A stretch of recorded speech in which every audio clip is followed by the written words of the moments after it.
Thanks very much. It's a great pleasure to be here. Thank you for that kind introduction. Thank you for the confidence that you've just given us in using the 30 Euston Square Wi-Fi. It's available to everybody once you log in. It's great to be here back at the CBI, at the second annual CBI Cyber Conference. I think it's telling that the CBI is now running an annual cyber conference, and it's important that it does so. Cybersecurity has been an issue that I have been involved in for some time, both in my previous role as Paymaster General, responsible for tech inside government, and now in my role as Minister for Digital and Culture, responsible for tech and digital across the wider economy. And Henrietta, you mentioned that my first job was in software, my family software business. These were in the days before the internet, so things were a little different.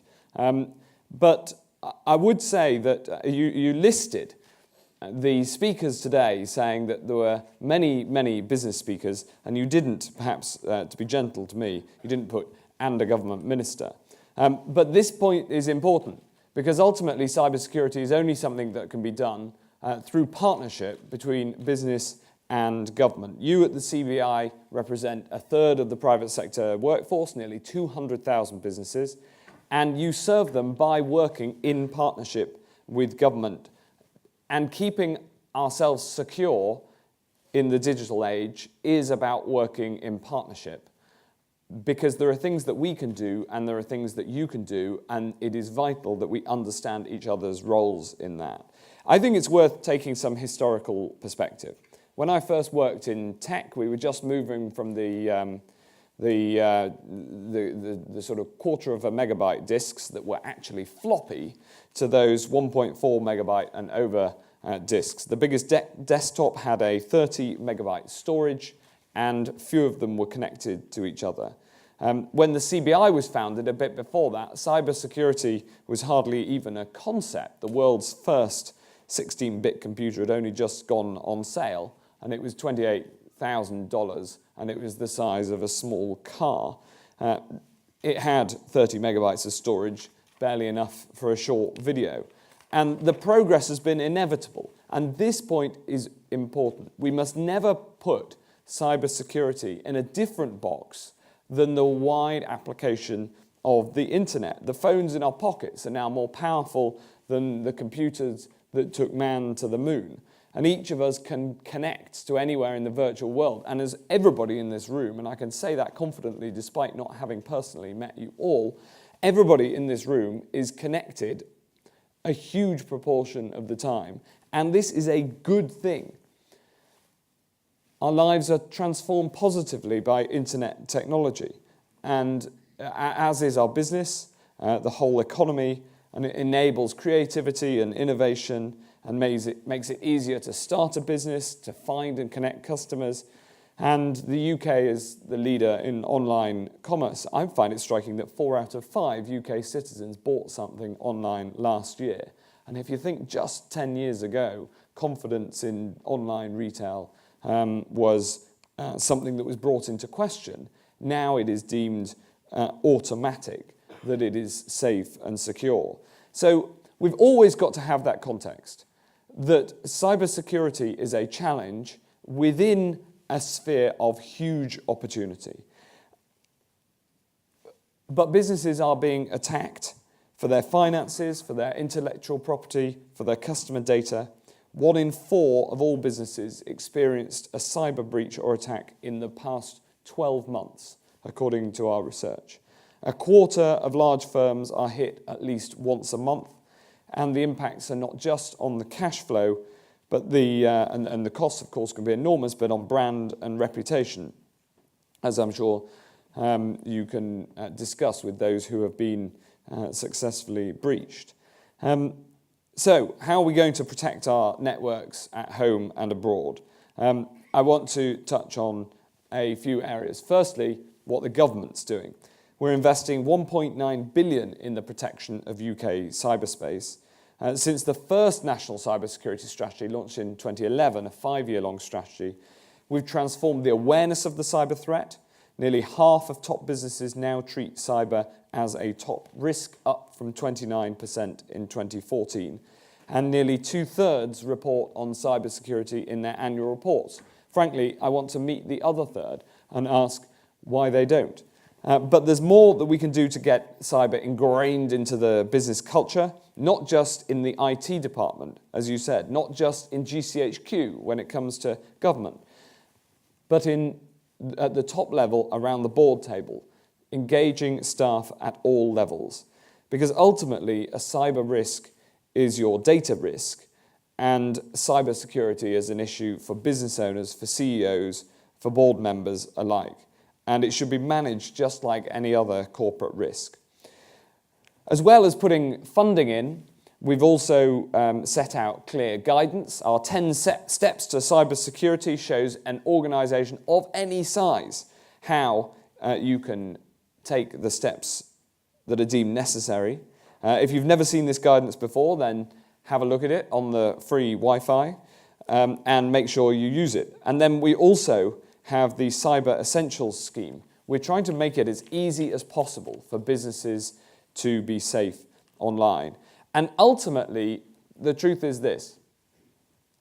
The vast majority of cyber attacks exploit basic weaknesses, whether in software or in systems or in people.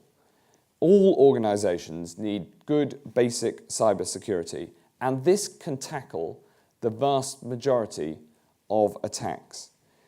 And in a way, when we hear of a cyber attack, a big cyber attack that's caught the media headlines, it seems almost inevitable that shortly afterwards will come the news story that it was perpetrated by a 15-year-old sitting in their bedroom.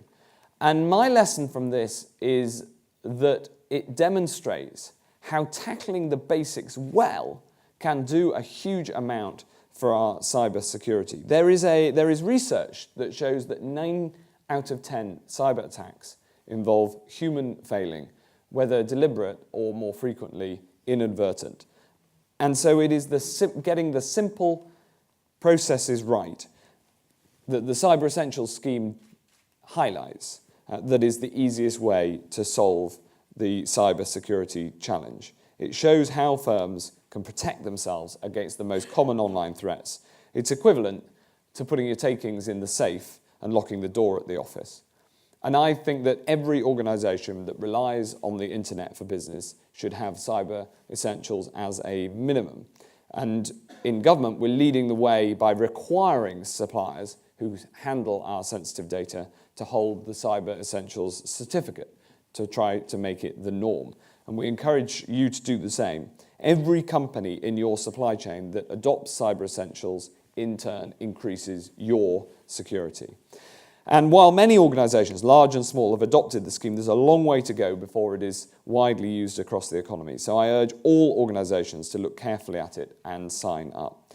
But rest assured, we're working from strong foundations. We already have a thriving cybersecurity industry here in the UK. This is the second point I want to make.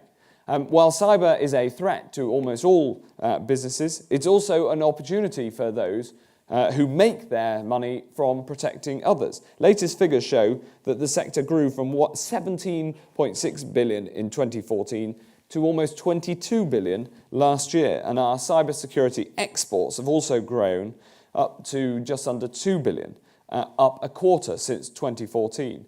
So there is an opportunity for the UK. But in order to survive, it needs skilled individuals.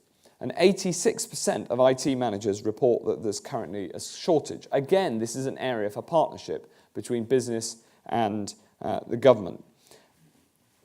Research shows that 1.5 million cybersecurity specialists are needed globally, and thousands are needed here in the UK. So we've put measures in place at every level of education to improve and introduce the necessary skills, even from coding for those age 8 and above in the curriculum, all the way up. And we continue to develop ambitious new plans, and in the forthcoming National Cybersecurity Strategy, which you mentioned, we'll outline the UK's mission to be the world's most secure online economy in the space of skills and more broadly. And that brings me on to the third thing I want to talk about more directly, which is that we can only achieve all this in partnership with you.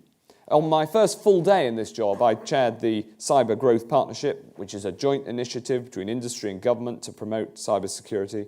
And we discussed plans to develop 2 new innovation centres where startup firms can base themselves in their crucial early months to get the best possible support and the best cyber advice. The aim is to draw together business, government expertise and academia in order to have innovation centres that keep pushing the boundaries. The first is on track to open in Cheltenham at around the turn of the year, and the second in London in 2017. They'll bring together business, government and academics and help to build on our growing cyber security sector. I'm committed to giving it and to giving you our full support, and everybody has a contribution to make so that together we can and we will build a secure and successful digital economy. Thank you very much.